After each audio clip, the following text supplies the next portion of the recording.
নাহমাদুহু ওয়া নুসাল্লি আলা রাসূলিহিল কারীম, আম্মা বাদ। আন্তর্জাতিক মজলিস তাহফুজের পক্ষ থেকে আয়োজিত আজকের সেমিনারের সম্মানিত সভাপতি, প্রধান অতিথি, আমিরি হেফাজত আল্লামা মহিবুল্লাহ বাবুনগরী দাওয়াত বারাকাতুহুল আলিয়া সহ সকলকে অন্তঃস্থল থেকে শুভেচ্ছা জানাচ্ছি। কাদিয়ানীদেরকে অমুসলমান ঘোষণা করার দাবিতে বহু সেমিনার, মহাসমাবেশ, অনেক কিছুই এই দেশে হয়েছে, কিন্তু আমরা আমাদের দাবিটা সরকার থেকে আজও আদায় করতে পারছি না। পিছনে কি সমস্যা, কি কারণ আমরা সকলে বুঝতে পারতেছি। সরকার বাহিরের চাপের কারণে কাদিয়ানীদেরকে অমুসলমান ঘোষণা করতে সে ব্যর্থ হচ্ছে।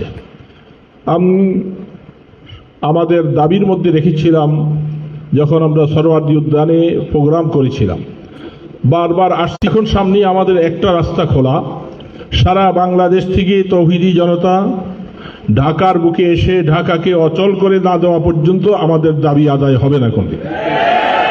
এই জন্য আমি সকল নেতৃবর্গের কাছে উদাত্ত আহ্বান রাখব, শুধু আমরা গল্প করে এবং হাদিসের বাণী শুনে, সেই মুসাইলামাতুল কাজ্জাবের কথা শোনায় জনগণকে আর কতদিন এইভাবে আমরা বন্ধ রাখব।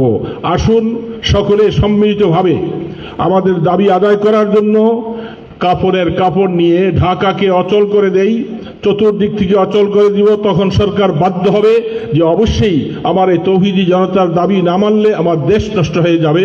তখন বাধ্য হয়ে সে আমাদের দাবি মানতে একান্তভাবে সে পরিকল্পনা নিবে এবং কাদিয়ানীদেরকে অবশ্যই অমুসলমান ঘোষণা করবে। আমরা বারবার করে এইভাবে আর নয়, আসুন সকলে আমরা বৃহত্তম কর্মসূচির দিকে আমরা এগিয়ে যাওয়ার চেষ্টা করি। আল্লাহ আমাদের সকলকে তৌফিক দান করেন।